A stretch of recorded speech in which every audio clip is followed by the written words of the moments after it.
Welcome everyone to the September 10th, 2020 meeting of the Camden County Board of Education. I'd like to welcome everyone here and ask members of Superintendent Farrell with any consideration of open session agenda changes. Yes, sir. Could you add under action items, the purchase of a Zoom subscription for use by teachers? So that will be action item E. Zoom subscription.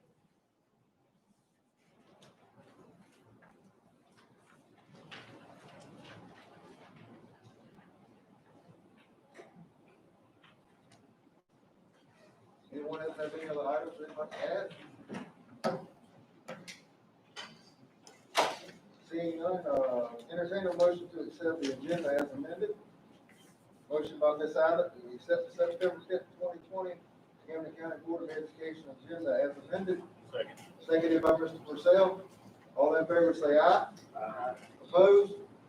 Motion carries. Thank you. Everyone, please take a moment of silence.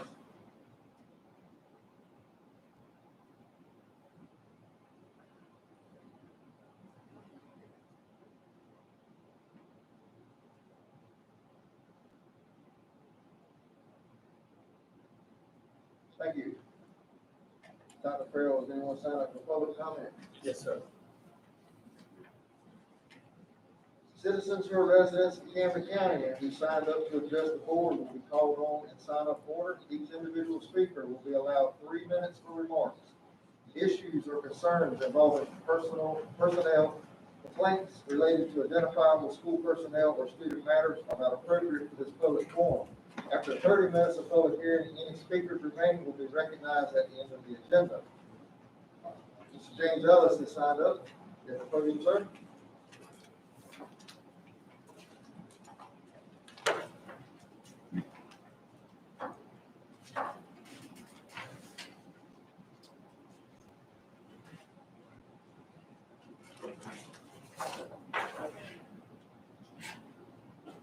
I've got copies of my notes, you know, what do you do? I'll take it. Thank you.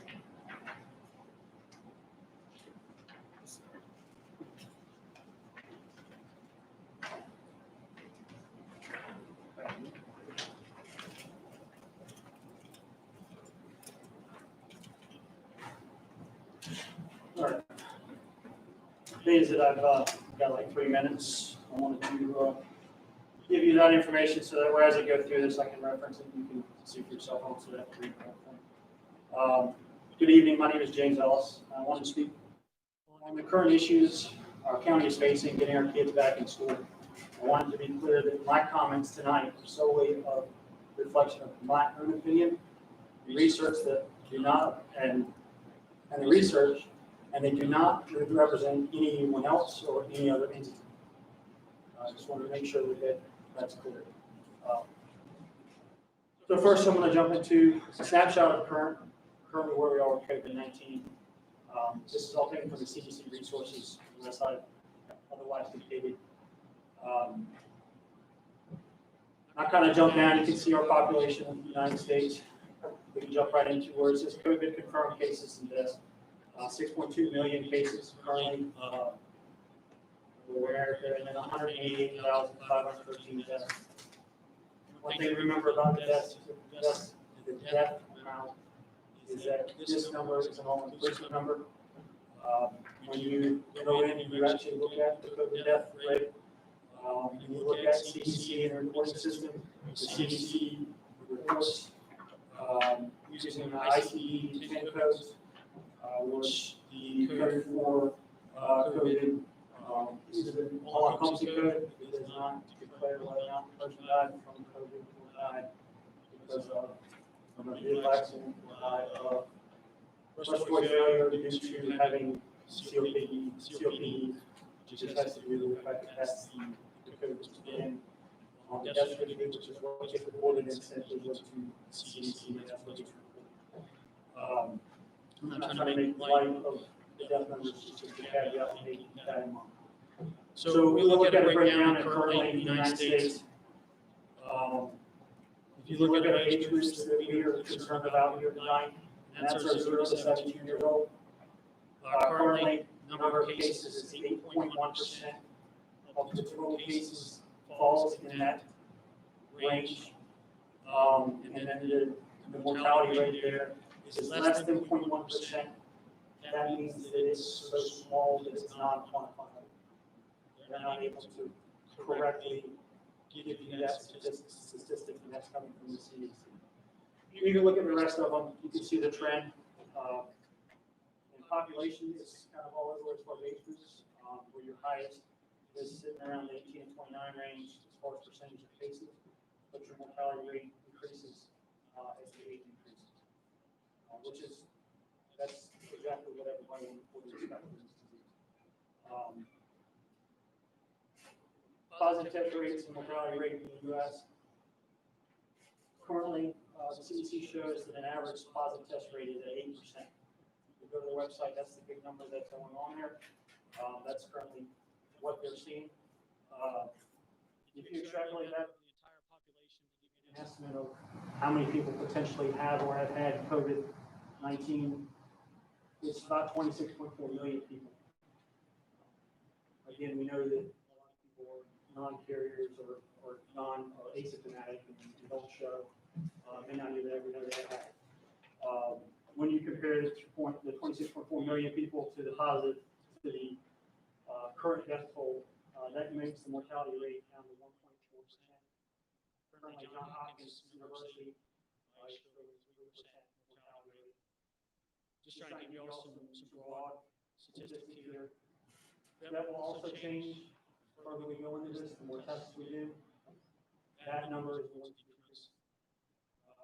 If you just look at current daily averages, you do the simple math based off one day 266, I believe, in a year, based off of how many people that have contracted the disease that we have.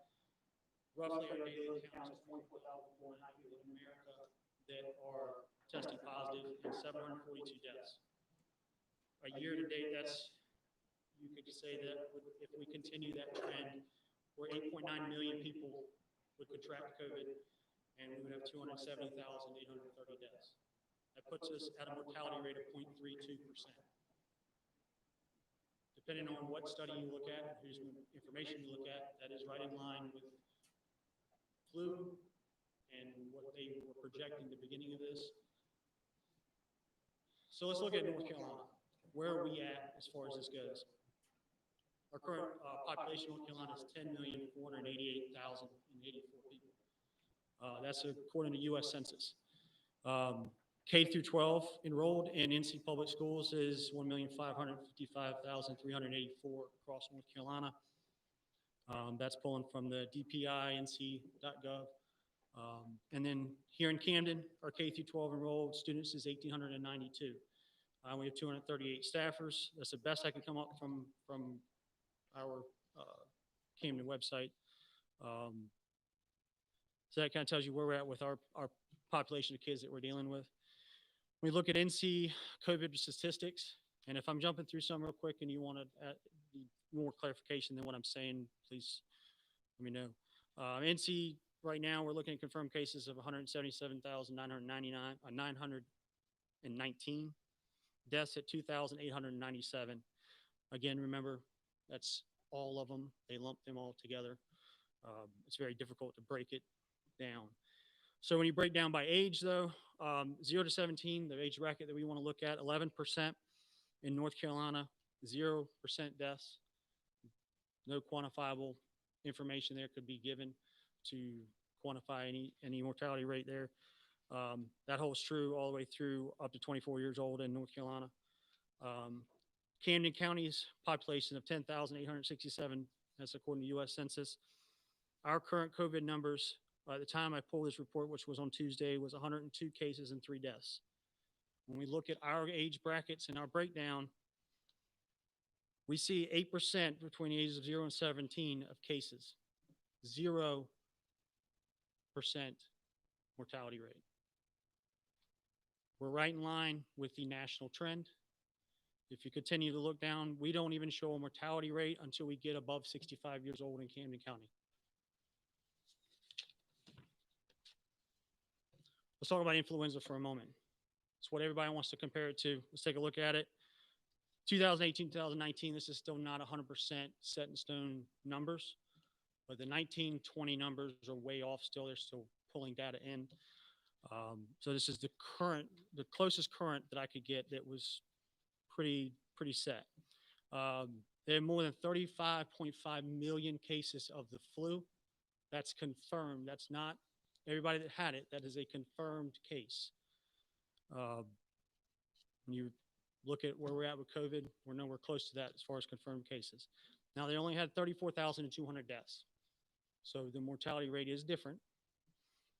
But we're also understanding that we have a very good understanding of flu. We also have a vaccine. Mind you, the vaccine is only 40 to 60% effective. According to the CDC website, 40 to 60% effective when the vaccine and the current major flu strain line up. We see this spike go up and down each year, each flu season, based off of that. Scientists do the best they can to get the best guess they can as far as what flu strain is going to be the hot topic for the year. That's the one the vaccine is hitting. If they miss it, if it does something funny, we see a higher rate of cases and we also see a higher rate of mortality. It's just what we have to deal with. That's part of being alive. So we'll look at the age groups because this is what's important to us tonight. 0 to 17 years old is a 31.8%. You will get the flu. That's the percentage rate. The death rate for 0 to 17 for flu is 1.4% compared to COVID of 0. That's coming all straight from the CDC website. Leading causes of death in America, heart disease. It's 647,457 a year. A year. Cancer, 599,108 each year. Accidental deaths, 169,936. You get up in the morning, you have a better statistical chance of something killing you other than COVID. That's just the bottom line there. There's some more in there. You can look through them. Currently, mortality rates in the U.S. we're looking at 2,813,503 every year die. That's 7,708 people die a day in America. I know that sounds really morbid, and I know that sounds really depressing, but the point is to set the understanding of what we're dealing with. I know as a school board, you're limited in politically what you can do, but you directly impact our kids. The need to open the schools and get our kids' lives back to some kind of normal.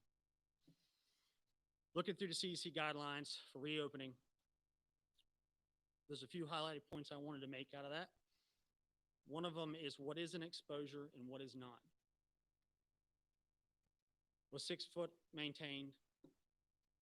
If it was not, how long was the period? If you did not meet the 15-minute threshold in any given moment, any given time in that meeting, if you were not within, if you were in 6 feet, 15 minutes of someone positive with COVID, that's an exposure. If you were not, it's not an exposure. Someone who, and this is being a direct quote off the CDC guidelines, someone who was within 6 feet of an infected person for at least 15 minutes, starting from 2 days before the illness onset, or for, that's a big word.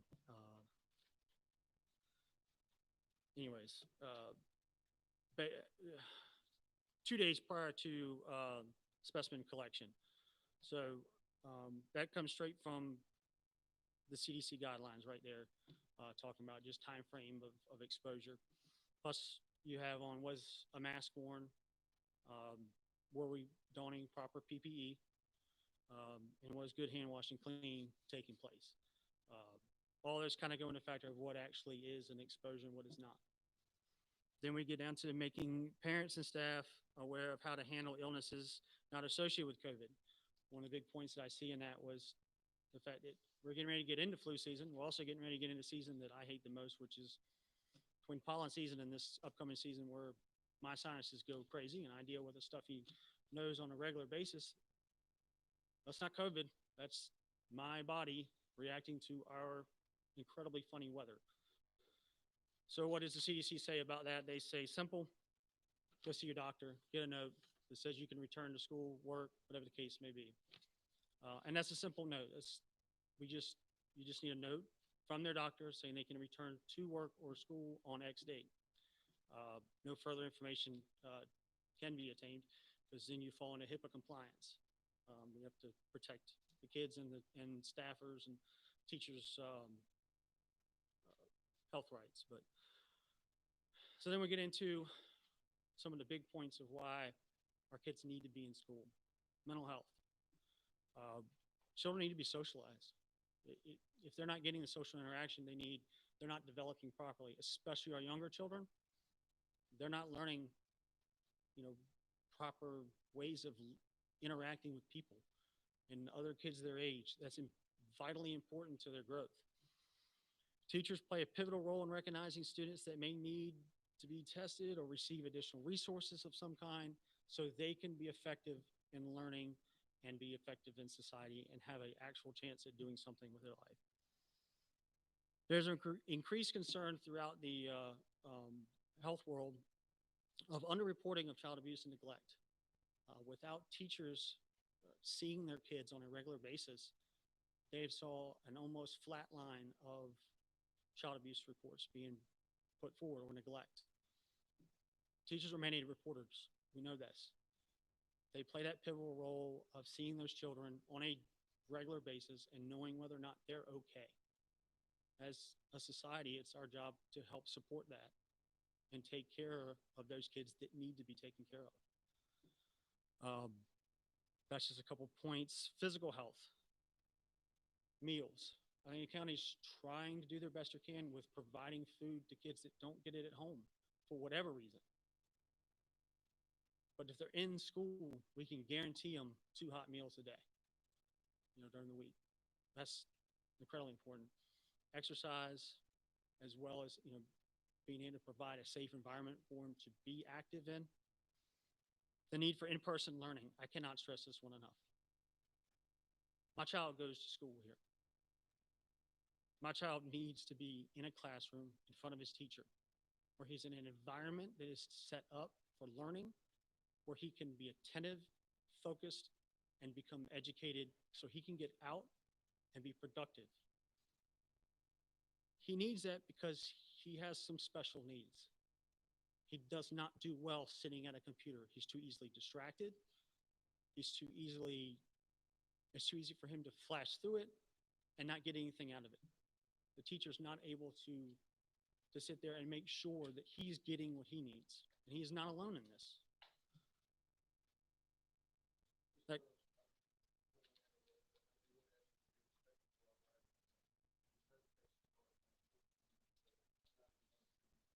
I'm sorry. I do apologize. I was trying to push through as fast as I could.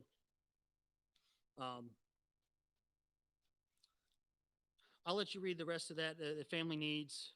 I mean, obviously, the amount of stress that our families and our kids are under is incredible, along with lost wages and then increased costs based on the fact that our kids are not in school while we work. I'll run through my closing statement real quick, and I'll be done. We have some of the best teachers and staff in the country, I believe. And I know that they are working their butts off to try and provide our students and parents with quality and meaningful education. The problem is they are trying to take lessons and materials designed for in-class learning and adapt them to a virtual platform. I imagine this is something they are even having to learn how to do on the fly, as their education in becoming an educator was focused on in-person education. Now, having to create these lessons, videos, and presentations and apply them from a virtual format, this cannot be easy. And I know unbelievably stressful. My hat is off to our amazing teachers and staff. I know they have had to give up tremendous amounts of their time from their families to do this. On top of all these hurdles and struggles to create a virtual learning system, they have, along with the families, are having to navigate the poor at best internet with limited coverage in Camden County. The FCC shows the minimum internet as being 25 megabytes. I can tell you for a fact, I don't have internet access in my house. It's 800 feet from my home, and they will not bring it to my home. We've already seen the internet around here crash. It's not a very good infrastructure. It needs a lot of work. That's not something that y'all can fix, but it's something to understand.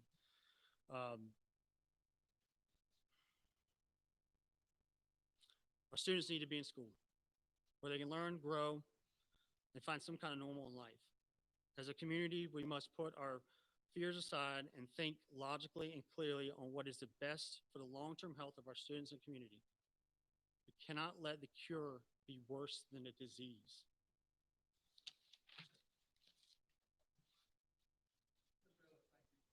And presenting to us, and we certainly do welcome you any other time you'd like to come speak to us. But if I could make a recommendation to you is you need to take your concerns to a higher level than our school board. Because I think as you alluded in your presentation, that our guidelines are based on what's coming down from the governor's office and the state level that we're trying to deal with.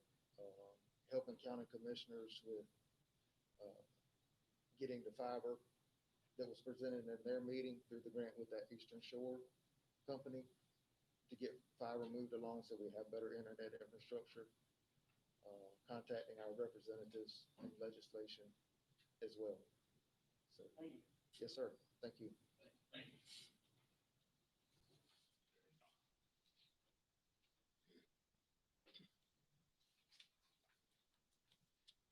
We have the Pledge of Allegiance, please.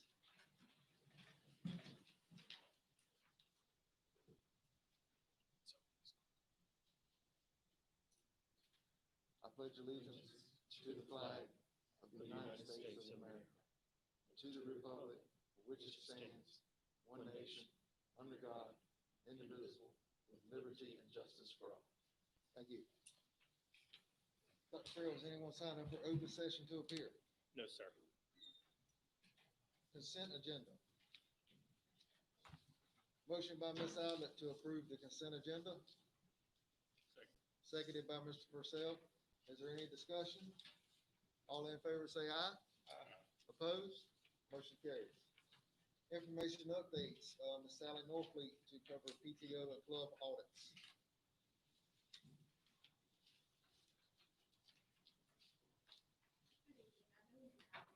Of the PTO, athletic boosters, and the band boosters audits that I did. All of them were really in good shape. Only had issues with one, and that was the middle school athletic boosters. And I've been working with that treasurer to get all those receipts that I was missing to see if there was any fraud or misuse. So far, I've gotten all of the receipts back. I think I'm still missing 5 that we're working on getting. And only one of those was I don't really want to say misuse, but the wrong card was used. It was a personal purchase. So she is going to pay that money back, but I'm awaiting a couple more receipts to make sure there's not more money that's actually owed back to the athletic boosters. And Beth Riggs now has that checkbook. So she's going to hold it until the new officers are in place for the middle school. But all the other ones were in great shape. So were there any questions about those? Okay. Thank you. And would you like to continue on with your CARES relief funding? Since we, of course, have COVID, we've had several different federal and state allotments come down. I'll start with the easiest one first, which is the Federal CARES Relief Fund. This was actually given to us back in the spring, and it does not expire until December 31st. This was one that had the least amount of restrictions. So that we could use it as a revenue replacement for a budget shortfall. And back in the spring, that's what we elected to do during budget time. We were going to use this money. It was $127,000 to help pay the custodial contract to free up some local funds where we were having a shortfall from what we had asked the commissioners for. Then the next part is the state, and that's all started to come through since July. Right now we have about 10 different PRCs that total $216,000. And then of course they're broken down on that sheet that you have. These are very restricted and are going to be heavily audited next year when we have our audit. Some of them we've already assigned and have already used. The PRC 121, the Summer Learning Program, which was the Jumpstart program, that money has already been accounted for and is being used now and will be continue to be used during the school year up until December 31st, because all of these expire at the same time. The student computers and devices and personnel computers and devices, I have worked with Joe and James and Carol, and we have already had the student computers and the personnel computers on order. So that money has also been used. And once they come in, they'll be divided up of who needs those in the school system. Most of like the home and community Wi-Fi, that unfortunately is only for hotspots, but it's not cover subscriptions, which is the biggest cost. So we're trying to work around some things to see how we can come up with an option for that. The low well supplemental funds, which came to $50,000. This one is probably one of the most frustrating. In our low wealth allotment, they took $50,000 from our normal allotment and put it into this COVID money. So now it has more restrictions than what it normally has. So if I was paying a teacher out of that money, I still can't pay a teacher out of it now. So that we've actually used for a lot of the isolation room supplies, some maintenance supplies. We're trying to see what else we can order with that money. We try to see if we could order radios with that money, and we cannot. So I've been working with the different directors and cabinet members of what's allowable with those codes and what's not allowable. So our plan is, of course, to have it all spent by December 31st, hopefully sooner. And there is actually more money coming. I just got notified on Tuesday that we're going to have more for internet connectivity, but it still does not include subscriptions. And we're supposed to get some for PPE, but we don't know yet what our amount's going to be. So as soon as we get it, I will let you know how much that is. So, do you have any questions on? Budget shortfall, does that take up all of the? That took up the majority of, because we were at like $160,000, so we were at 40,000, and I was in fact working on budget today because I will present that in October. So I was able to move some other money around to take care of the rest of the budget shortfall. But that took care of the majority of. And the hotspots, is that part of what we have on order, or do we already have some? No, we haven't done anything with hotspots yet. Carol Overton's been working on that, trying to see where we can pay for the subscriptions, because we cannot pay for the subscriptions out of that CARES relief money. It only covers the hotspots themselves, not and the ones that really truly need it cannot afford, even if we were able to provide the hotspot to the family, they cannot afford to pay the subscription. And I believe there was something from, is it the government? Where is it rural? I think it's rural communities can get some, and I believe we're on that list to be able to get some, and I believe that covers subscriptions, but we're waiting for more guidance on that. How much are the subscriptions? For 20, because at first we're looking for 20, I want to say it was $7,000. Where the hotspots might have been like 1,200, the subscriptions were. It was where, because you And that have was to for do a a year. 12-month. Right. You have to do a 12-month commitment. So we've checked. I know Carol's checked several companies.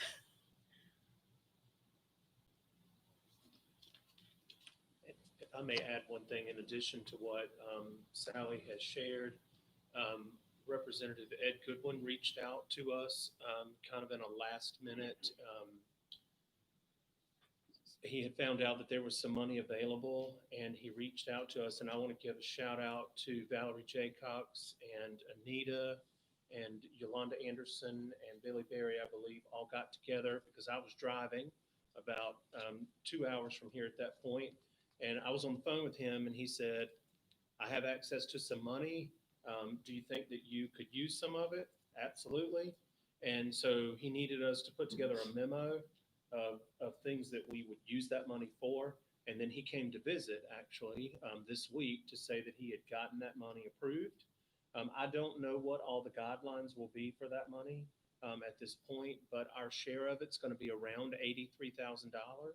And so once we receive that, then we'll of course look at the guidelines and see if we can spend that as well. But just, I don't, just a, a huge thank you to Representative Goodwin for, working to get that money for Camden. Is there any other questions on CARES Act or CARES Relief Fund? Do you see, is there any needs, or has our external auditor needed to adjust any contractual items in her service with all this other CARES money? And I know this, what you're talking about is coming in this fiscal year. but Right. we did have some Nothing was last mentioned to fiscal me year. when they came this past year. She just asked, have we already spent this money yet? Like the federal money that we got in the spring? And I said, no. And she said, great, because then it's more work on them to actually look at everything. But nothing was mentioned to me about them having to adjust their contract with us in order to cover those extra things. Okay. Because every year they kind of heavily audit at least one fund. So they might just end up switching it more to that fund, and then it should cover it. But I can check on that for you. Any other questions or comments from Ms. Norfleet? Thank you. Ma'am. Superintendent Farrell to discuss our transition to Plan B update. So I want to first say a huge thank you to our teachers, administrators, and staff, and to our parents. The work that you all have done for children is absolutely amazing. And while we certainly get questions and comments and concerns about, and I think that Mr. Ellis said it very well, there, kudos to them for the work that they're doing. We still want our children in schools, and we all certainly want that. But I have to say that that I've been absolutely so impressed with the work that everyone is doing, and I know that people are putting in a lot of effort, and there has been just some great things happening for students. Certainly not what we can deliver with them in our classrooms, but a huge thank you to everyone for that. And again, our goal is to get all of our students back in school. And I do want to say, while I would never specifically name any school district anywhere in our state or nation in our board meeting, I do want to say that it's very easy to compare school districts, and this school district has done this, and this school district has done that, or has not done this and has not done that. There are so many factors that go into that, building capacity, enrollment, percentage of students opting for 100% remote. And so we have done, our administrative teams here have done a really good job of focusing on what we can do with what we are working with here in Camden. And so I think it's important to point that out as well. We have school level reentry teams. We have, district reentry teams, and I put together a new group recently, and we came together for our first meeting today, and the work that came out of that was really great. I'm actually really, after that meeting today, I felt so much better about where we are, just having heard from so many different areas of our school district. And I feel really happy to report to you that I think we are at a place now where we have gotten so many of the things taken care of that we need to take care of to bring students back to school in some capacity.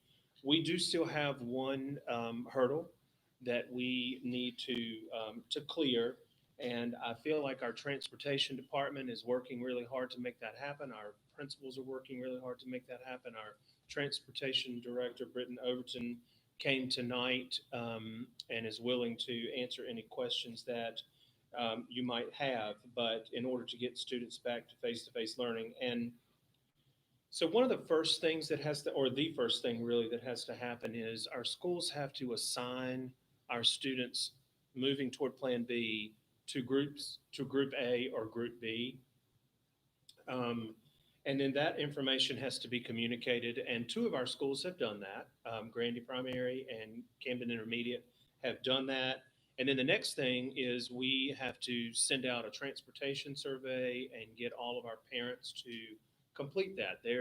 has been a little bit of confusion about that because if I've completed a certain transportation form before, do I have to complete it again? And our folks are doing a good job of getting that information out there. Once that survey is complete, um, then the transportation department takes that information and has to do the routing and getting all the bus stops set up and so forth.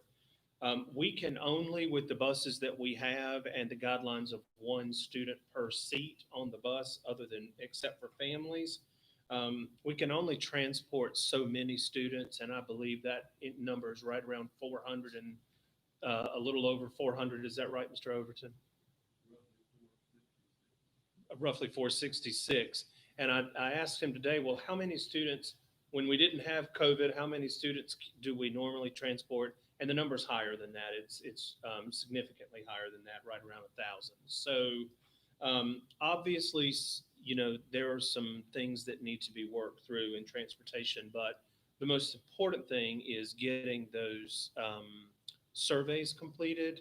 And again, we're almost there, getting really close with Grandy. CIS is kind of running not too far behind. They got their survey out a little after Grandy. CMS and the two high schools still have to get that survey out there, which they are preparing to do after this meeting tonight. So that's the hurdle that we are still looking at dealing with before we can be ready to open.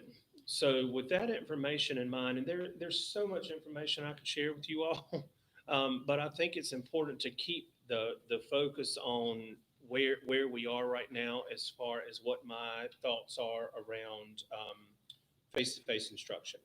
And so with that in mind, where I am right now, and I think where our principals are and our district level leaders is we are comfortable, and I am comfortable saying to you that we believe we can be ready, transportation included, to move to Plan B for Grandy Primary School and Camden Intermediate School on October 12th.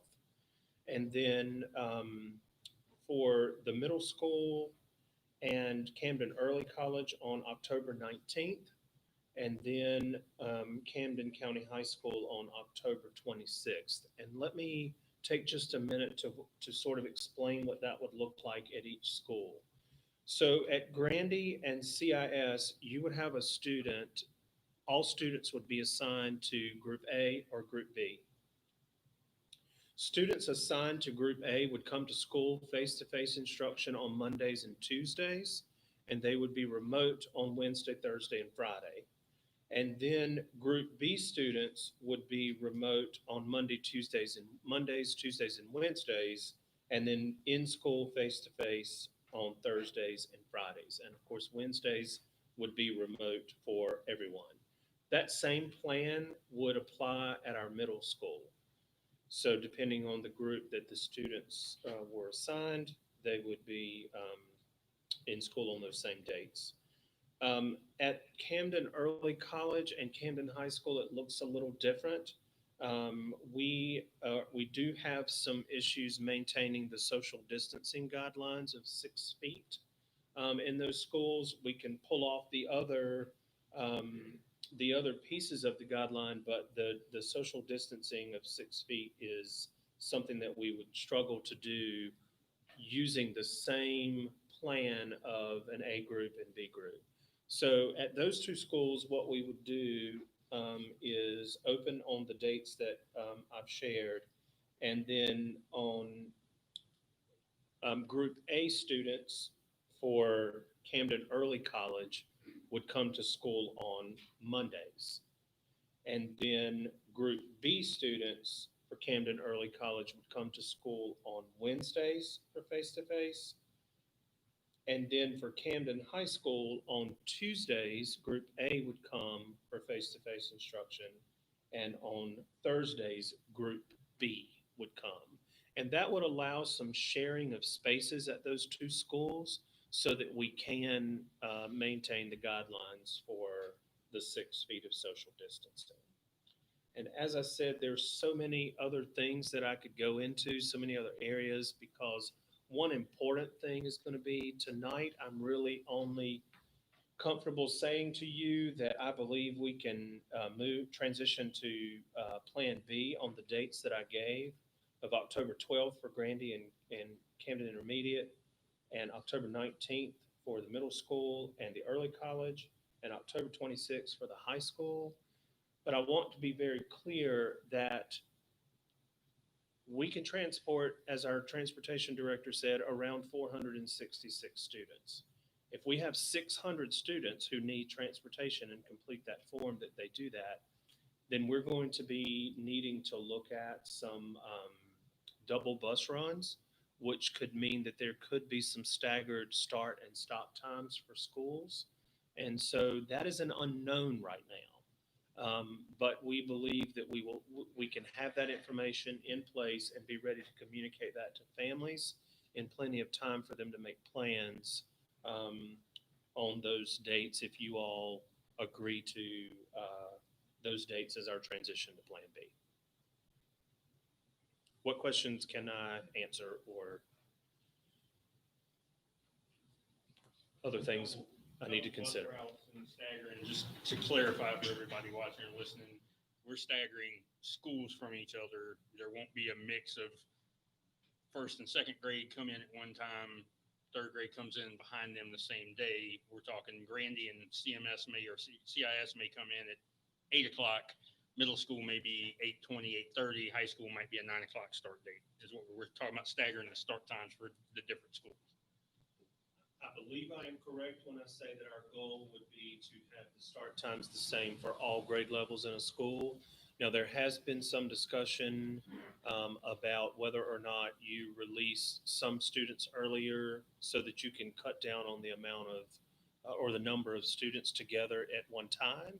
But that would be more like, I'm going to make up some times here, more like 2:15 and 2:30. So maybe your kindergartners and first graders at 2:15 and your second and third graders at 2:30, and then. But not a drastic within the same school. If K&1 is at 2 and second and third is at 3 o'clock, so parents don't have to.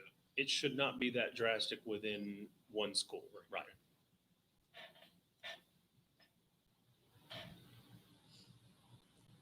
How long has the transportation survey been open? August. Was it closed when we had a September 8th start date, or has it just remained open the entire time? We had a close date of September 4th for the survey, but we had not reached what we thought was anywhere close to the number of students we had at Grandy, so we allowed it to stay open, and we continued to broadcast, to parents to try to continue to fill it out. So it's currently open right now because we still have not reached the amount of students that Grandy has. So until we can get the amount of students we have totally, it'll be difficult to create the routes. Is there a deadline now to close it, or is the plan just to leave it remaining open until you get? Well, I think we're at the point where it's not necessarily deadline related. It's up to the parents to get the survey completed so we can get a survey on every student in Grandy Primary to find out who's riding, who needs bus transportation and who does not. Most people procrastinate until you give them a date to get it in by. We gave them the date of September 4th, and we had roughly half the school. I mean, if we continue to wait, you may never get 100% participation. So what's the alternative plan to actually get 100% survey? Yeah, today, so we evaluated our spreadsheets today, and with the help of Grandy, we actually figured out which parents had not responded to the survey, and each teacher from a homeroom that their student was assigned to individually reached out to the parents to have them go online and to fill out the survey. So that actually happened today, and we had 133 we were lacking still to fill out the form. So That was an improvement of over 80 surveys in a relatively, I mean, not really even 24 hours. So, because staff is, I think to answer your question, Dr. Banks, staff is taking some responsibility to reach out to parents through their teachers to say, we still don't have a survey for you. Can you get that? Because our parents have a lot on them right now as well. And so it has to be on us to remind them and try to get them in. Yeah, and just so you know, we have shared it basically, everywhere. The main school website, the individual school website, Facebook, Class Dojo, help me out, what else? The PTO sites. And I have actually shared it to my personal page and encouraged everybody else to do that. So we have tried to put it out to as many sources as we can to get it. And now we are to a point of we're just individually reaching out to each parent to try to get them to go ahead and do the survey so we can continue on. And we will have to do that at our other schools as well. So we talked about that with principals today. And so they are all aware that that's going to be necessary. Is, to piggyback on Dr. Banks, is this survey manageable enough so that when the teacher has that parent on the phone, they can do a phone interview and fill that survey out right then? So based on the description that Mr. Overton has given to me, it's a fairly simple survey. If you want to talk about the questions that are asked. Yeah, so the survey is fairly simple. Starts out, and they're all school specific right now. So the surveys for Grandy only went to, I mean, of course, everybody can see it on Facebook and whatnot, but they're only going to the Grandy parents. The calls from our Bright Arrow system only went out to the Grandy parents to say, fill it out. But it's we tried to simplify it as much as we could. Last name, first name, homeroom teacher, A day, B day. That's why it's critical we get that information out. And then the next question is, no, I'm sorry, A day, B day, and then C. If you voluntarily chose the C, then it sends you right to submit. So you don't even get involved in transportation at all. Excuse me, if you pick A or B, then of course it drops you down to an AM address. If you continue on and need a PM address, it'll bring you down. So it's very easy, very simplified to just basically get it in. We only allow one pickup address and one drop-off address at this time. So we try to keep it as simple as we could. And if you get to a point where you say you needed AM transportation but not PM, it'll kick you right back to the submit, and you don't even get into the PM area. So it's pretty simple. We hope to get in and fill out, but there's steps in the survey that if you get to a point where you're at the stopping point, you can submit and keep right on going. And we have asked for those that chose C. We're asking for that information as well, just so we'll know, because right now, say Grandy has 500 kids, we're looking for 500 surveys. And then we know we're at a point where we can say, let's start the routing.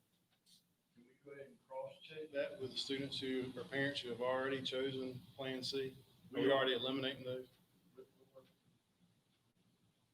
I think I spoke with Ms. Byron on tour GPS today, and I believe I asked the same, or one of us had asked the same question. She's already eliminated all the Plan C people, and what she had was, 238 earlier when we spoke? Yes, sir.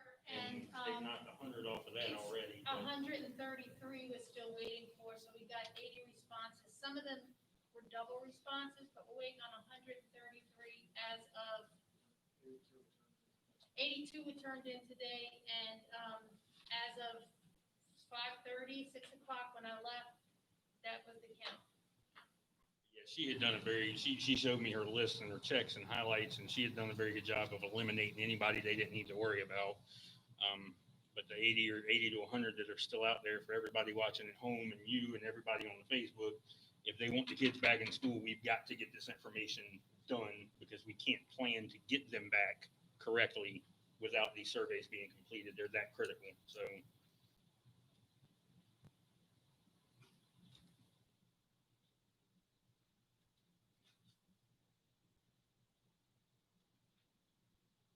heard the number 3 weeks floated around as far as from the date that you got all the survey information correct or filled in to the day you're ready to start running the buses and having routes ironed out.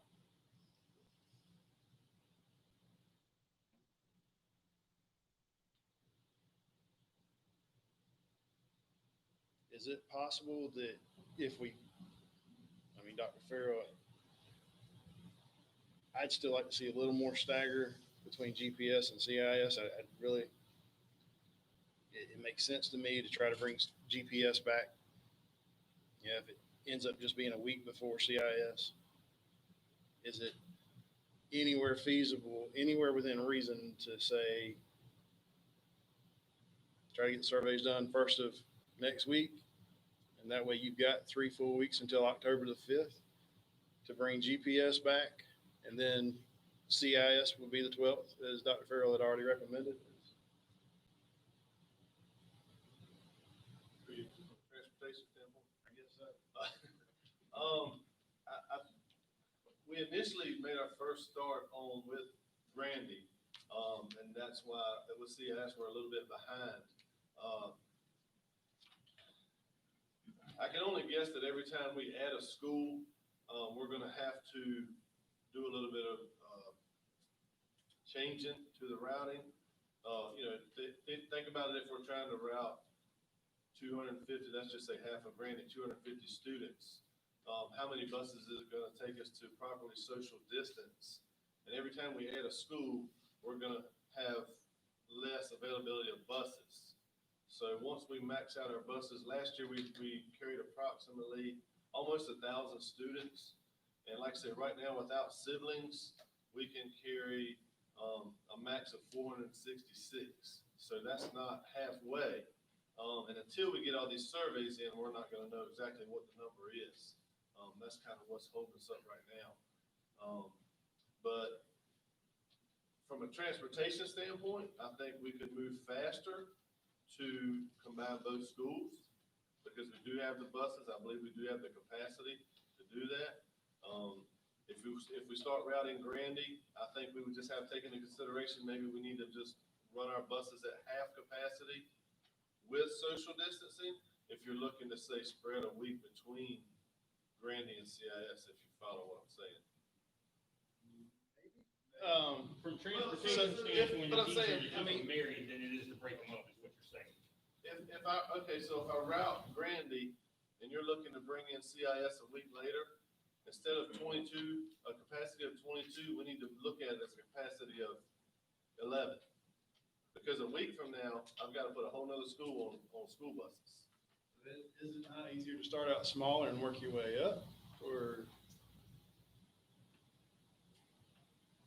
I think that's one of those questions that's unknown, one of those answers that's unknown.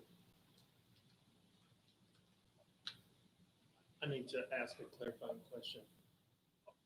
Are you, because I'm not quite understanding either, are you saying that it's better to start both schools at the same time because of the routing, or is it better to start one and then the other, or it doesn't make any difference?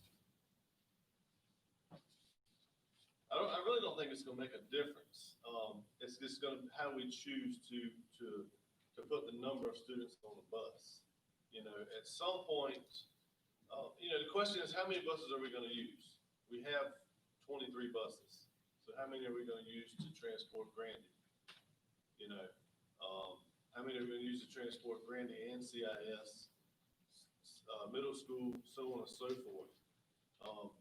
If we start routing, if we just build our routing to get all of Grandy students on a day to school, then we go and we mix in CIS, the routing is gonna change because we're gonna add more students to the route, which basically means we have to rebuild the routes again. Adding one student enrollment or student that disenrolls is not a problem. When we go to add a whole nother school to a route, now we're just gonna basically have to rebuild the route again.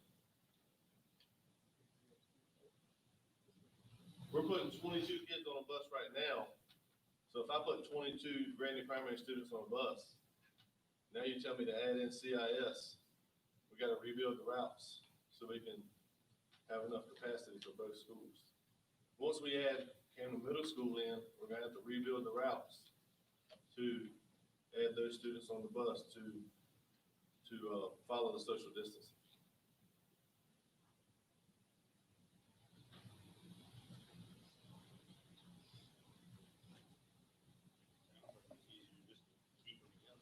I mean, I guess it's to eliminate having to reconfigure the. Right. Because those two schools generally tend to be married at the hip anyway. They go together with most of the activities and everything anyway. I see what he's saying. Why is he have to build a route for 250 kids to start tomorrow, and then a week from then, he's got to rebuild an entire another route to add the next But we're 250. talking about the difference of a week. And I mean, if you went ahead and built that route for both schools combined, and you work backwards to just. What you're saying would work. Yeah, I mean, If just we were to build a route for two both schools and then work backwards. If you started Granby, but we built the route for both schools, that would be great. And then when you got ready to start CIS, we would have a route for both schools built. And if that's the idea you're. Yes, going with, yeah, I mean, yes. just reverse engineer it, just start with both schools and say, okay, this is the route we're gonna follow for GPS for this week, and then we're gonna. But he would need that CIS survey data too, to Right. be able to Right, do that. right. Do we know that, I did not ask this today, do we know the numbers for the CIS survey yet? Today, at some point at the end of the day, it was 173 Remaining to get or have gotten? that we have gotten. It's 173 both ways. So we're about Exactly half, half. Okay. we're about So halfway. exactly half, great, okay. Can we do any, public messaging if we haven't already to encourage more parent or more drop-off participation to help lessen the load on buses? Has that been any part of a conversation yet, or? That could cause another problem with the pickup. So now you may have the pickups at 1:45 or 2 because we have 75 little kids in the lobby. So it's one of those double-edged swords where it'd be nice if it was straight down the middle or somewhere around there, but too much one way causes another issue this way, so. That makes sense.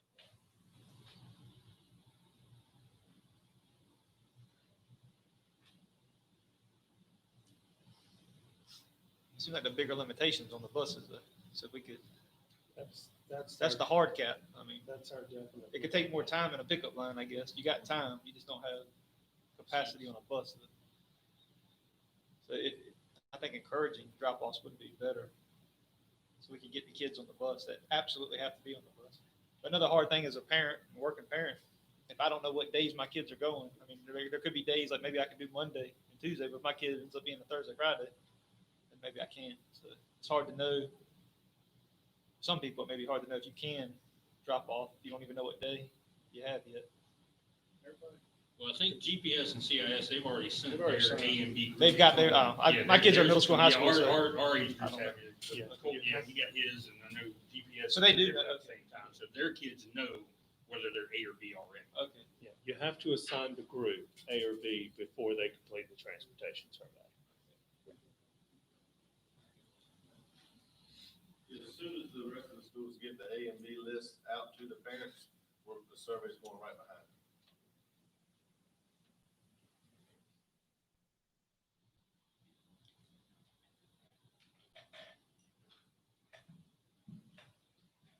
Any further questions or comments from Dr. Farrell's presentation?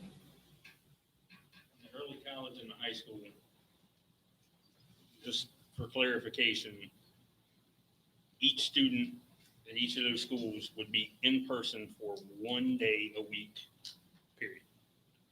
Starting October On the day 19th we choose to and start, right? October 26th, yes, sir. So it's not the normal 2 days, remote 2 days. It will be 1 day, remote, 1 day, or however they want to break the remote day down. But just so our high school parents understand, their kids would only be going 1 day a week, not 2.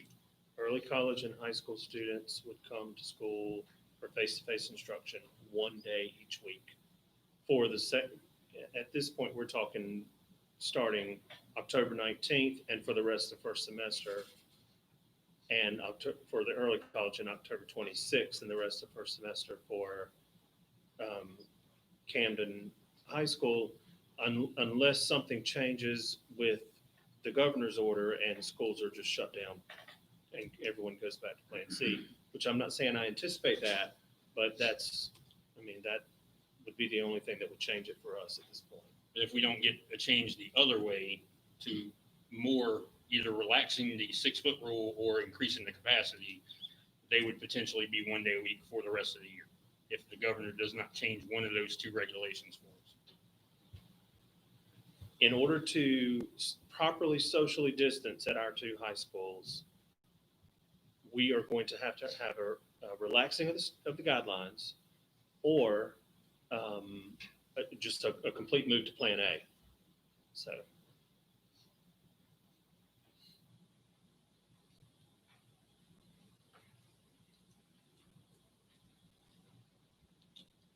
Or I suppose more students opting into Plan C. I mean, so that, there's that piece as well.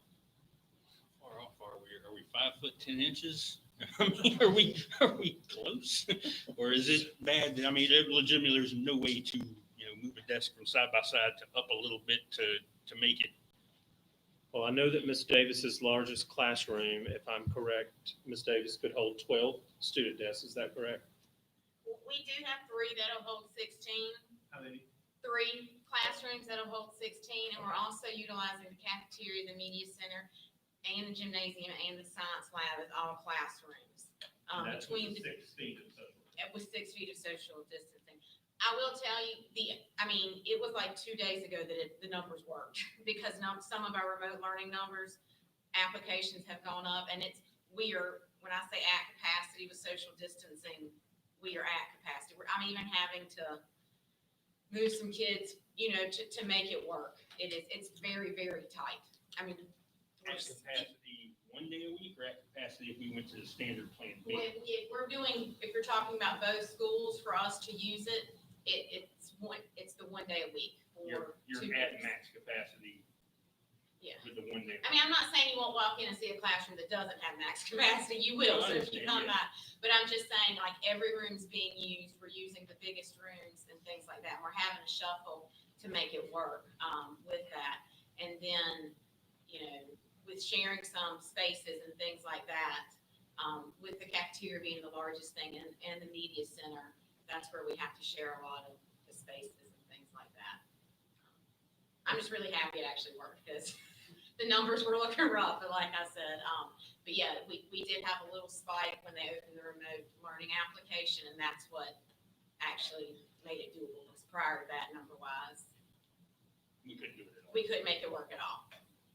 So Lord forbid that COVID lasts more than this year, or we have another pandemic. It'd be really nice to have a new high school, a well-designed high school. It would be very nice, sir. It would have been really nice to have it 5 years ago. It would. And as far as your question for the whole year, it's hard to say because we change semesters and numbers change. So we're looking at all new numbers and classes for next semester. So we're already sitting down and looking at how we're gonna make it work if we're still in this. The other thing that I would remind the board about that is critical, and I know this is a difficult thing, but remember when we first put out there the application for parents to be able to select option C for their children, and then we closed that. Our purpose in closing that and putting a deadline on that was so that we could work these types of things out. And then we talked about it at a board meeting, and it made perfect sense to open that back up, which turned out to be great for Ms. Davis at the high school. She was able to then make some semblance of Plan B work. But I want to be really clear that we can continue to allow parents and students to opt from B to C. But if we start allowing people to say, I opted for C, but now I won't B, then what she just described to you will no longer work.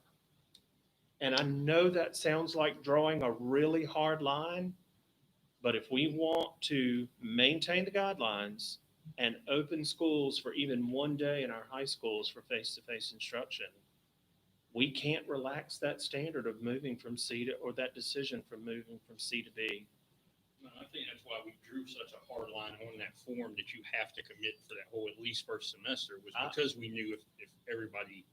Yes, sir. I agree Flip with back. you 100%, but what I'm telling you is that there are people already contacting us with reasons that are legitimate to them and perhaps legitimate to us, saying, I need to move my child from C to B. I chose this and fill in the blank. It's not working for my child.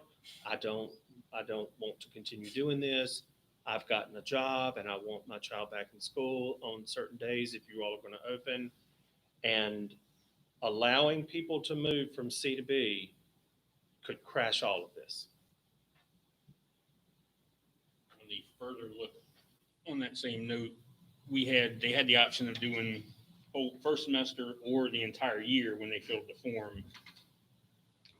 I know classes are going to change. Some kids are going to be able to go off to COA for it's going to change the dynamic some. But do we have a rough guess of how many we would be expecting back based on their original picks? I mean, is that going to be, are we going to look at maybe another 70, 80, 100 children that they only signed up for one semester? Because that could end up putting us right back in the same position. Don't hold me to this, please, because I don't remember exact numbers. But I want to say it was about an even split between those who chose for the high school just fall and those who chose fall and spring. It was about 50-50 with who chose what on that. I don't have exact numbers for that off the top of my head, but it was about even, because I do have a spreadsheet of that, and I can't get you that for sure to let you know those numbers. But it was about even. It may have been a little heavier one way. So it will be something, when we change semesters in January, that we will have to look at, because we haven't had as many choose the full year as we had just choose fall. So that will be something to look at as well. Having to go back to, I said I don't want to end up having to go back to Plan C for the high school in the second semester, because they made the choice. I'm not knocking the parents for wanting to try one or the other, but that's going to be horrible in the environment for the kids learning if we bring them back, and then they have to go right back because we have so many people switch it at the midway point. Of course, our hope is that the virus will be more under control, the guidelines will be more relaxed, and we can continue on at least Plan B. But those are just things that we just do not know at this point.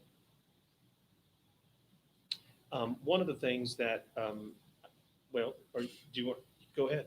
Well, I just wanted to say, part of my problem is I have to look at the students that I have to go to COA. And with COA being virtual right now, if they come to CEC for a class, if they have to take the bus, then they have to stay the whole day. Then I have to have somewhere to put those students, which could be up to 50, 55 students throughout the day. So then I have to have somewhere to put those students and somewhere to watch them. So that's why we're having to share rooms as well, because then I also have some overage on some of my classes, 36, 35. So even if I split that, I can only get 12 in a room. So that's another reason why we're having to share some classrooms. That helps you understand that a little bit. Oh yeah, I mean, I understand it. I was just hoping that maybe he'd say, if we set the desk at 5'8" we're okay. We're just not at 6. But if we're nowhere close, we're barely making it work at 1 day a week. 1 day's better than nothing. But I just wanted to see how close we were to, could we do a traditional Plan B 2 and 2?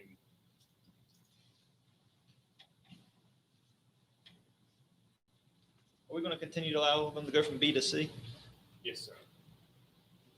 I understand the hard line from C to B, but we can't break the system. But could there be like maybe a wait list, and that if a kid does transition from B to C and opens up a spot? I don't know. Maybe that's too complicated. No, but I hear you. We hadn't thought about that, but yeah, that's absolutely something that we can discuss and put a plan in place. Because if we have a seat, why not fill it if a student really needs or wants to be? I was just thinking if they do have, like, they legitimately got a job they weren't expecting to get. Sure. Maybe we said we can put you on a wait list, and if a kid does in your group and does transition, and it can be done, then maybe. But Yeah. It'd be rare at the high school though, because that's kind of tough when everybody doesn't have the same classes. It'd be easier at lower grades, I imagine, where they could be in the same classes throughout the whole day. I know at the high school, one kid might be going to math 1, and then the other one's going to biology, or one's in math 2. It gets all scattered. You have a very tough job, both of you, with scheduling. What's the day gonna look like at the high school level? Because I know they're the, I won't say weird, they have the most difference here. They've got 4 classes.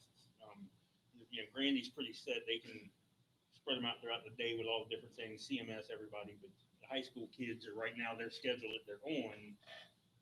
Well, in a perfect world, which we don't live in, but in a perfect, because transportation is an issue, so I know they may tell us we're coming at different times. So if we're talking about the basic 8 to 3:05 timeframe that we're looking at, we're looking at keeping the same type of instructional schedule that they're currently on right now. Because that builds in time for us to get students into the building, because right now first period starts at 8:30. For both the early college and the high school are on the same schedule, because we do share some teachers and classes and things like that. So that gives us entry time for us to get in and lets us stagger bus drop off. And then we have drivers, student drivers too, that we also have to take into consideration to get in. So that gives us 3 ways to stagger that. We also, changing of classes is an issue for us, because even though we may only have a limited amount, you're still looking at having a good number of kids. And in our high school, our hallways are very small. That would be nice in a new one as well. So we have to make sure, right now we're looking at like everybody walks on the right side of the hall as they change classes. And we have like roundabouts, as Mark Harnley called them, with people making sure they're getting around, just to make sure we're limiting exposure and keeping them as much as we can 6 feet apart. We can't just say change classes and go. So looking at things like that, we're going to need that extra time built in between the classes. So our goal right now is to keep the schedule as it is. So an hour of instructional time per class. That may change when we get here, because we may see the class change. It takes 10 minutes. We got this down. We're ready to go. Okay, so we're gonna start adding time to each class as we go. Dismissal also right now, the class ends at 2:30 is when 4th period ends. But we're looking at that depending on busing and transportation. Let's get drivers out of here first. We're gonna have to put pickups in the cafeteria, socially distanced, and have them called out as they come, instead of them all standing in a crowd in front of the high school, which is what normally happens. Not under social distancing. So we're probably going to use that whole 30 minutes to get them out, call them out by a bus number. When the bus comes, everybody here rides bus 62, come on out and do it that way. So right now, that's the plan. But it's very fluid, to be honest. Whatever works best. And gets the most instructional time is our goal.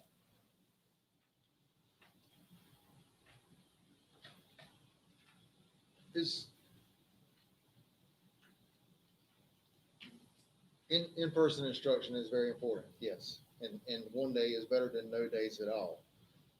But looking at the early college, their game plan is to transition through 4 years of high school to a heavy course load at COA.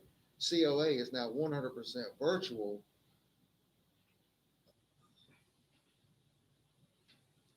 Is there any discussion that you can offer to why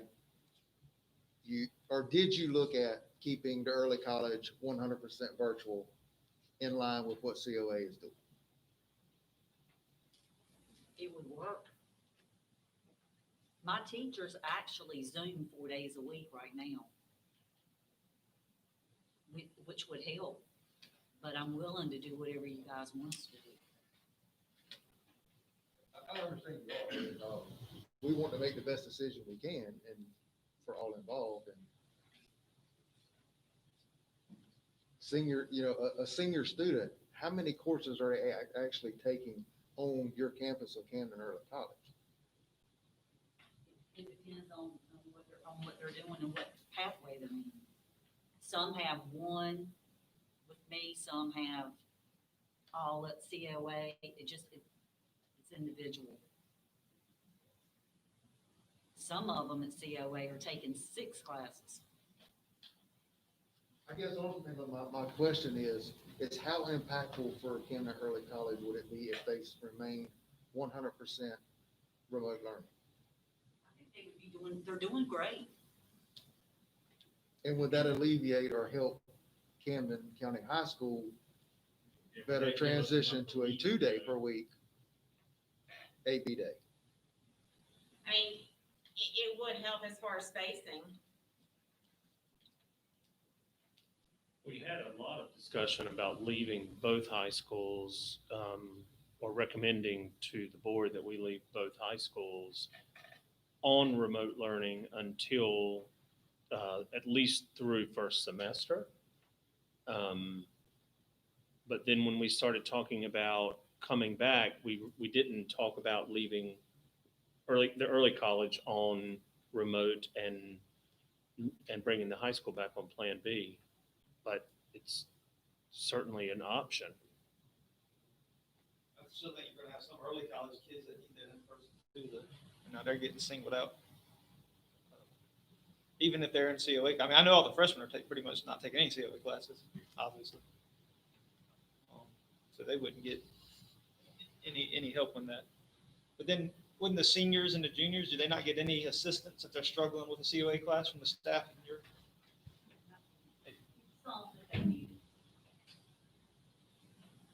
I don't know what COA is doing.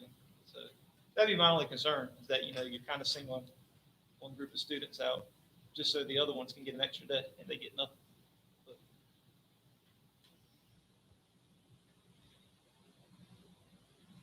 I think we could argue for and against that all night. Huh? I think we could argue for and against that all night. Yeah, I mean. I don't know. Because it's students that she has that are 100% taking COA classes, are they going to be required to come to campus one day a week? Because I don't know what theoretically, COA is. they're already in 100% remote learning at COA. Huh? Right. Well, like I was saying, I don't know how that, my daughter's at the early college, but she's a freshman, so I don't know how it works at the higher levels. I didn't know, like, if you're taking a COA class and you're struggling, do you get help from the early college teachers? Are they able to help you?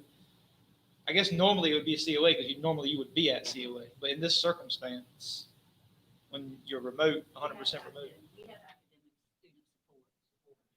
We also do share some programs. I'm just throwing this out there, just like JLP, band, things like that. So that would be something just to take into consideration, not that it works. I think it could work either way. I'm not saying that. That would just be something to think about with those programs. If you had some kids, like at the high school, here for those programs, and then kids at the early college who weren't here for the programs because they were 100% remote. I don't, and that there may be a way to work that out. I was just throwing that out there. Good conversation. Good conversation. That's what we're here for. Get it ironed out now. I'm not saying for or against it. I'm No. just playing devil's I was advocate, I going to guess. say, I just want to bring up a point Yeah. so we have conversation about it. Yeah. Covered. It's been vetted. Well, and maybe if we have some students that need some support, we could get those there on certain days if we needed some face-to-face instruction. Yeah, maybe that would be. If you had like just a handful that really needed that one day a week, where the rest are doing fine. I mean, my daughter is doing fine with what y'all are doing online, but I know my daughter's not every child, so there could be some that are struggling. And they could use that one day. So that's all I'm saying. I guess ultimately, Ms. Davis, to put you on the spot. Ultimately, I guess to answer this question is, have you had enough students to transition from potential B plan to 100% remote learning that you can still have a 2-day per week student enrollment? I mean, we can get A cohort and B cohort on campus. It's extremely tight. It's squeaking by. I have concerns. We can get the physical space here. I do think the 2 days a week brings up some other concerns that I have, because you have very split classes, like you have 10 in A, 12 in B, and then you have, in some classes, 10 remote. And that is 3 sections within the same class for a teacher who then may have 2 other classes that she's teaching that are completely different classes. That creates a lot of sections for a teacher to teach in a day with that. So that is a concern of mine, with that, but, you know, for physical space, yes, if the early college doesn't come back, does it open up? Because, yeah, what it does is just takes, because we had to alternate days because we had to share space. So yes, it does make the physical space piece feasible.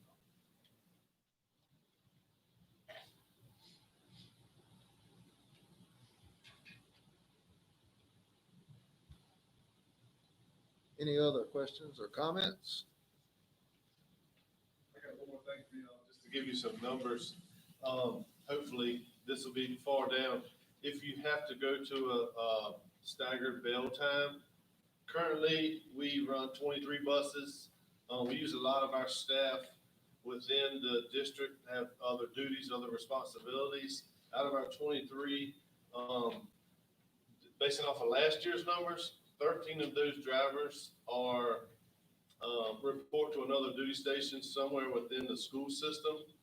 3 of my drivers currently have jobs outside of the school they report to once they get off the morning bus. We have 3 positions open now, 1 due to retirement and 2, we're gonna say due to COVID-19. So we have 3 bus routes that are still open right now. And 1 monitor route. So if we get to a point of staggered bell times, here again, transportation has some issues. So just some numbers for you guys to. It sounds like we just need to avoid that altogether. I mean, that, you gotta draw a line somewhere, how much bending you can take before you break. I mean, avoid the staggering times, is what I'm saying. You know, we gotta. Yeah, but the other issue is if we have them on the same start times, he can't physically transport all the kids by the bell time. That's what the discussion about staggering. Well, maybe, we'll find out. We'll know. Yeah, after we the can When we get get the the survey, surveys, a couple hundred people, yeah, but as it stands planning wise, we can't make it happen. That's why I think he was discussing staggering. This is gonna be more problems that he gets a bus driver out on COVID, you're doing this, like he's just saying, the whole system's gonna break. You gotta have some bend in it. I just want to give you all those numbers while we're on it now.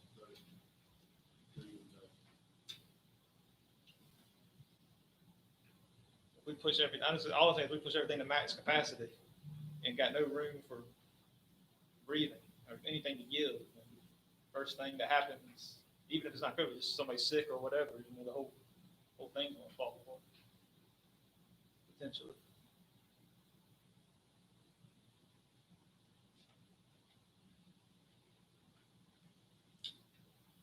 So Britton, I'm gonna put you on the spot. I'm sorry. Coming back to getting GPS started back early. Is it a feasible scenario if we were to close the survey up next week to give you 3 weeks until the 5th, almost 3 full weeks, to get GPS started back 1 week earlier than CIS? I believe so.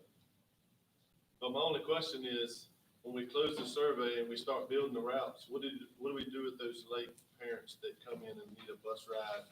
And I have.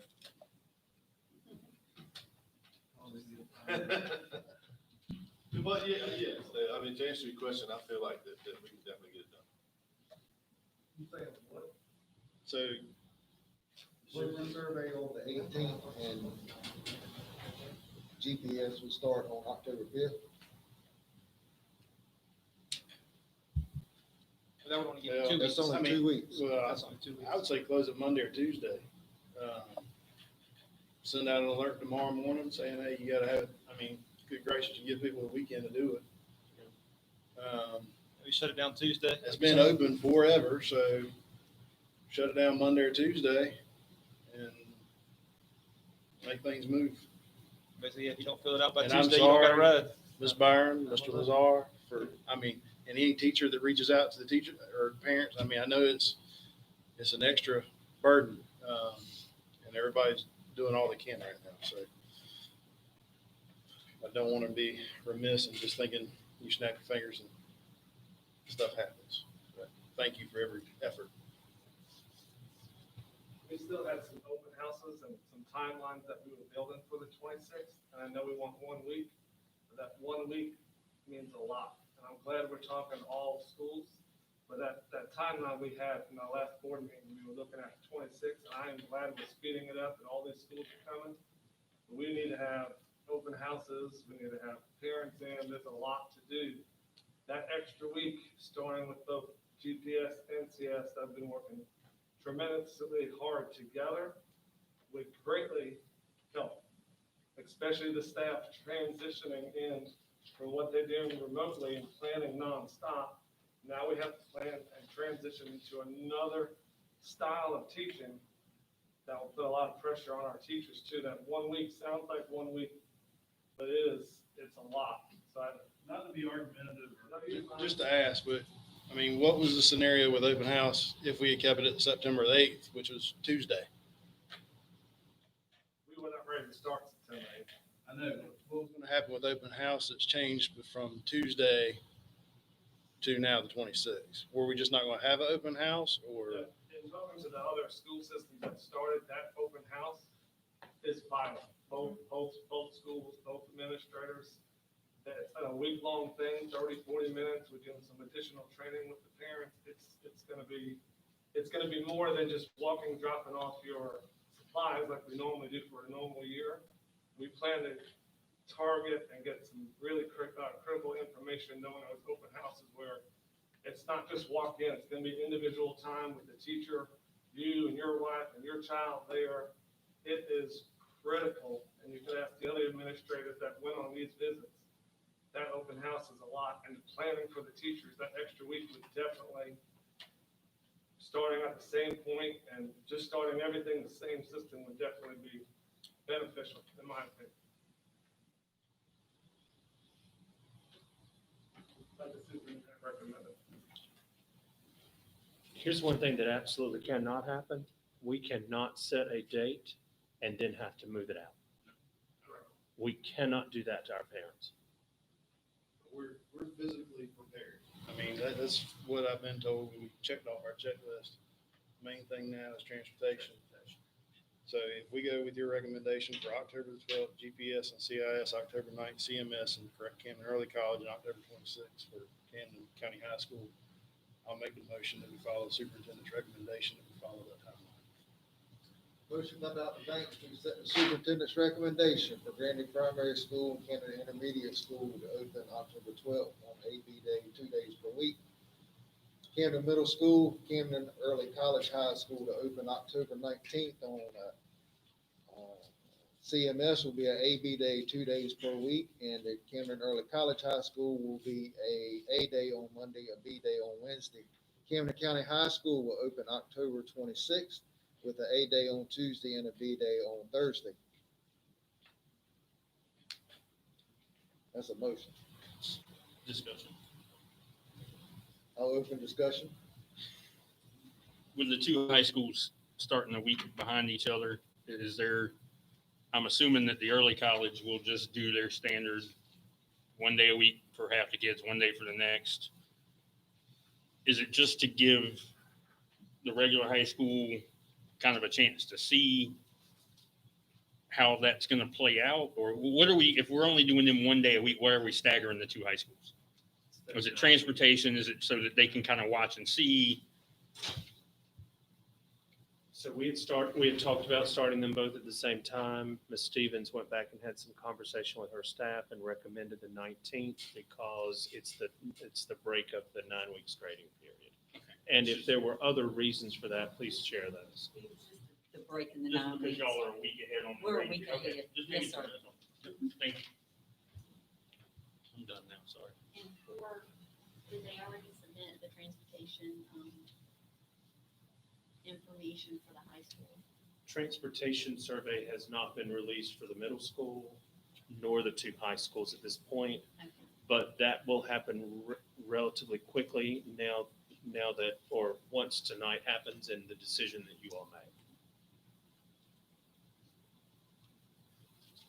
I'll second Dr. Banks' motion. First, ask for any further discussion, Sorry. being we're having open discussion. No further discussion. Mr. Purcell's made a second to the motion. All in favor of the motion, say aye. Aye. Opposed? Motion carries. Tonight, we are very happy to have back our student board members with us. Miss Lizzie Fields, who is now moved up to our senior board member status. Thank you for being here, Ms. Fields. And we'd also like to introduce our newest school board member, representative from the junior class, Ms. Caroline O'Neill. And so now I'll open the floor to them. Ms. Fields, you'd like to go first to make some comments? Yes, please. So this is Caroline O'Neill. She's a junior at the high school. She's involved in both swim, cross country, and track. She is an A honor roll student, and she has volunteered in the hospital pre-corona. And just making sure that out there. And she volunteers a lot at her local church. With our announcements, starting with some from the high school, we had grade level parent virtual meetings held the first week of school. Our staff visited freshmen last week, and on yesterday, our senior breakfast drive-through happened, and it did work really well. I believe it went really well. We also have a benefit for Jordan Lee. It's a barbecue chicken dinner at Camden United Methodist Church on September 18th from 5 to 8 p.m. And the auction is online on Facebook. We also did have senior portraits that happened last week, and those were very successful as well. We also want to congratulate Camden County High School junior Amari Anderson. She was selected to serve on the State Superintendent's Advisory Council recently. And as for the early college, they visited all ninth graders yesterday. And there was a YouTube video posted. It was a virtual tour of the campus and the teachers. And that can be found on the Camden Early College High School website, Facebook page, Twitter, or Instagram. And there was another YouTube video posted with responses based on student and parent survey results, also found on the Camden Early College High School's website, Facebook, and Twitter or Instagram. And those are all of our announcements. Very good. Thank you for those updates and announcements, and thank you for being here, and look forward to working with you. Yes, sir. Thank you. Anybody have any other comments for our student board members? Thank you. Action agenda. Dr. Farrell, item A, nomination for Raleigh Dingman Award. I don't remember how we handle that exactly. Well, to be qualified, I know for the Raleigh Dingman Award, there has to be an official nomination from the board with board action for approval.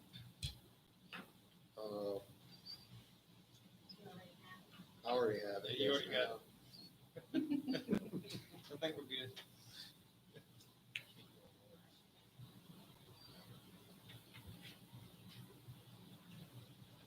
So, I see there's no nominations for the Raleigh Dingman Award this year. All right, moving on to the next item. Nomination for School Board Member Leadership Award. Again, this takes nomination and approval by official action from the board, local board. You already got that one too, Christian? No, And that was done. no. Okay, I'll nominate Christian. Second.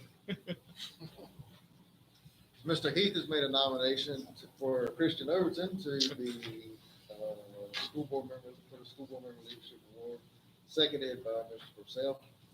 All in favor say aye. Aye. Opposed? No. Motion carries.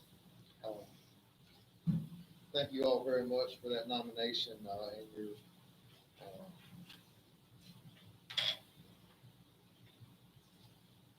carrying on.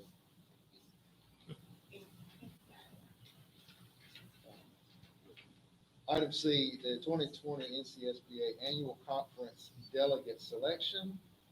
Dr. Farrell, how many delegates we have?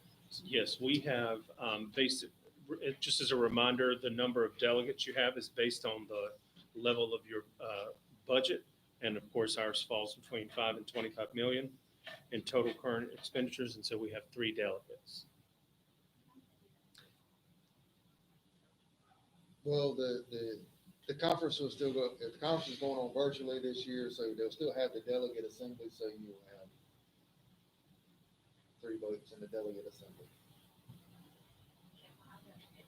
And that's why we asked you to do I'm it. not doing it. Nominate those virtual. because they didn't go last year. That's exactly right. Are they even having it? I nominate Rachel and Yeah, Heath. virtual? That's fine. I have done it before. Yeah, I've done it before too. Yeah, how You many was all in times there now? last year, so the count stops and you gotta start over again. It's fine. We still gotta have one more. Still need I one nominate more. Christopher. Leadership board guy. Yeah, Christian. All right, I'll take that nomination. There's been a nomination, for Mr. Heath, Dr. Banks, and myself to represent us in the delegate assembly at the North Carolina School Board Association annual, virtual annual conference. Is there a motion to accept the nomination? Motion by Mr. Purcell, seconded by Ms. Idlet. All in favor, say aye. Aye. Opposed? Motion carries. And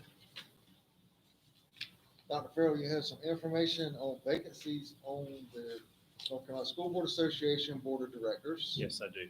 So the letter from Ed Dunlap states there is a possibility of vacancies on the North Carolina School Boards Association Board of Directors from your region. We are seeking nominations for these positions. The term of service is 2 years. Members are eligible to serve for 2 terms. The board meets in November, March, June, and September. Because of the COVID-19 pandemic, it is likely these meetings and any other meetings will be virtual this coming year. In addition, each board member typically serves on 2 committees that ordinarily meet once or twice each year. Other meetings are scheduled as needed. It is important that individuals selected for the board be able to attend regularly scheduled meetings. If you have someone on your board who has been active in the North Carolina School Boards Association affairs and is interested in serving on the board, please complete the enclosed application.